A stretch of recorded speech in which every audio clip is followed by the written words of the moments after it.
Hello, जय मसीह की। सब कैसे हैं आप? अच्छे होंगे। प्रभु की महिमा हो। तारीफ के योग्य प्रभु, स्तुति के योग्य हैं। परमेश्वर का वचन कहता है, मैं आपको बताना चाहूँगा, प्रेम और क्षमा में जीवन यापन।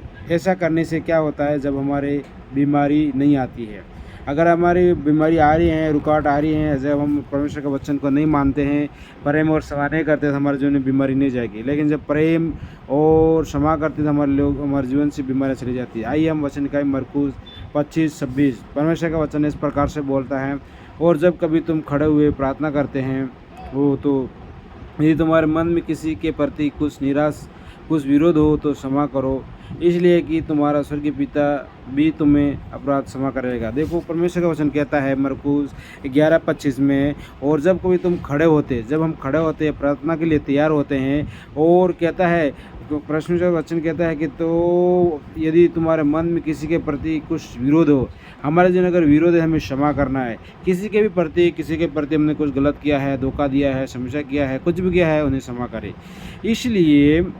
इसलिए कि तुम्हारा स्वर्गीय पिता भी तुम्हारे अपराध क्षमा करे। जब हम किसी का दूसरे का अपराध क्षमा करेंगे, तब हमारे भी अपराध क्षमा किया जाएगा। जब हम दूसरों के अपराध क्षमा नहीं करेंगे, हमारे जीवन में कोई भी अपराध क्षमा नहीं होगा। तो मेरे प्रिय भाइयों, बाइबल कहती है, और यदि तुम क्षमा ना करो, तो तुम्हारा पिता भी जो स्वर्ग में है, तुम्हारा अपराध नहीं क्षमा करेगा। तो हमारा स्वर्गीय पिता भी हमारे अपराध को क्षमा नहीं करेगा। भजन संहिता 34:12-14, बाइबल कहती है, वह कौन मनुष्य है जो जीवन की इच्छा रखता है और दीर्घायु चाहता है, ताकि भलाई देखे। क्या करे? भलाई देखे। अपने जीभ को बुराई से रोक रख, और अपने मुंह की चौकसी कर कि उससे कुछ छल की बातें ना निकले।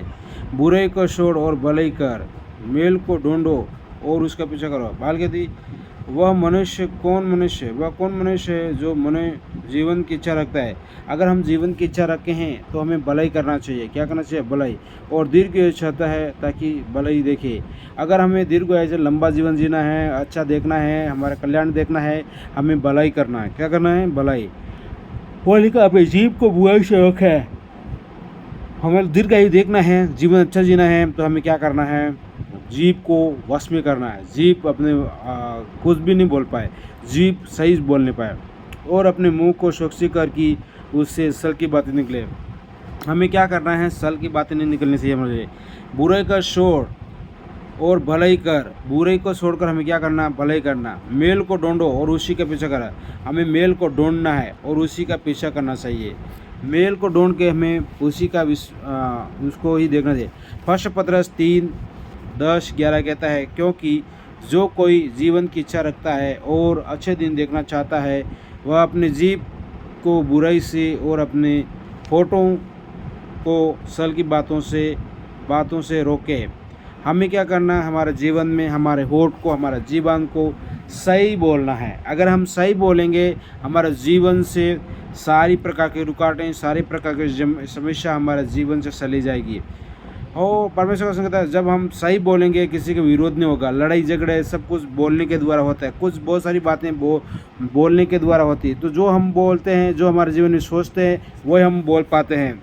तो मेरे भाइयों, परमेश्वर का कहता है, और बुराई को साथ छोड़ें। हमें क्या करना है? बुराई का साथ छोड़ें। अगर बुराई का साथ छोड़ते हैं, भला ही करें और मेल मिलाप करें और उसी के यत्न करें।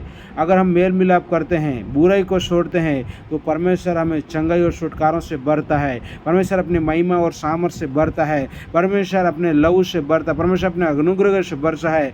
वो परमेश्वर हमसे प्रकट होता है, हमें से प्रकट होता है। बाइबल कहती है, हमें छल की बातों से दूर होना है। फर्स्ट पतरस 3:10 भी कहता है, क्योंकि जो कोई जीवन की इच्छा रखता है, अगर जीवन की इच्छा रख रहे हैं, लंबा जीना चाहते हैं, तो अच्छे दिन देखना चाहते हैं, तो बुराई से, जीभ को बुराई करने वालों से फिरें, बुराई नहीं करें, और अपने होठों को छल से रोकें। छल से बुरी बातों को रोकें, हमारा जीवन को रोकें। प्रेम क्षमा में जीवन यापन करना। हमारे जो मरकुस 11:25 भी कहता है, और जब कभी तुम खड़े हुए प्रार्थना करते हो, तो यदि तुम्हारे मन में किसी के प्रति कुछ विरोध हो, तो क्षमा करो। विरोध हो, क्या करना है? क्षमा करना है। अगर हम क्षमा करेंगे, तो हमारे जीवन में क्षमा करेंगे। हमें क्या करना है? क्षमा करना। जब हमारी बीमारी है, रुकावट है, परेशानी, अगर हम क्षमा नहीं कर रहे, हमारे जीवन से बीमारियां, समस्या नहीं जाएगी। देखो, आगे ऐसा लिखा है, इसलिए कि तुम्हारा स्वर्गीय पिता भी तुम्हारे अपराध क्षमा करे। अगर हम क्षमा करते हैं तो हमारा स्वर्गीय पिता हमारे अपराधों को क्षमा करेगा, बीमारियों को हटाएगा, रुकावटों को सब खत्म कर देगा और सब कुछ अच्छा करेगा। बल्कि कहती और यदि तुम क्षमा न करो तुम्हारा स्वर्गीय पिता भी तुम्हारे अपराध क्षमा नहीं करेगा। तो मेरे प्रिय भाइयों प्रिय बहनों, हमें क्षमा करना बहुत ज़रूरी है। हमें क्षमाशील मनुष्य होना चाहिए। प्रभु यीशु, हम भी जब यीशु में नहीं उससे पहले कितना यीशु के बारे में विपरीत बोल रहे थे, कुछ भी बोल रहे थे, लेकिन जब यीशु में आने के बाद हमने सब कुछ अच्छा बोलना अच्छा सीखा है, क्योंकि हम भी पापी थे, हमारे भी गुनाह थे। यीशु ने हमसे प्रेम किया, इसलिए हमको भी प्रेम करना। तो आइए मेरे पीछे, अगर आपके भी इसी प्रकार का जीवन है, आप प्रेम नहीं करते हैं, क्षमा नहीं करते, तो मेरे पीछे हो आइए प्रार्थना करें। प्रिय प्रभु यीशु, मैं सच में प्रभु आपके विरुद्ध गलत किया है प्रभु, मेरा जीवन में समस्या, इसका कारण प्रभु मैं जान गया हूँ प्रभु। मैं आज क्षमा चाहता हूँ प्रभु जी, मैंने जिन जिन लोगों को बुराई किया है उन्हें क्षमा करता हूँ प्रभु जी। उन रोगों से आज़ाद करते प्रभु जी। स्वर्गीय पिता प्रभु जी, आपके लहू से, आपके सामर्थ्य से भरे, आपके रूह से भरे, आपके महिमा से भरे पिता, आपके प्रेम से भरपूर हो जाए।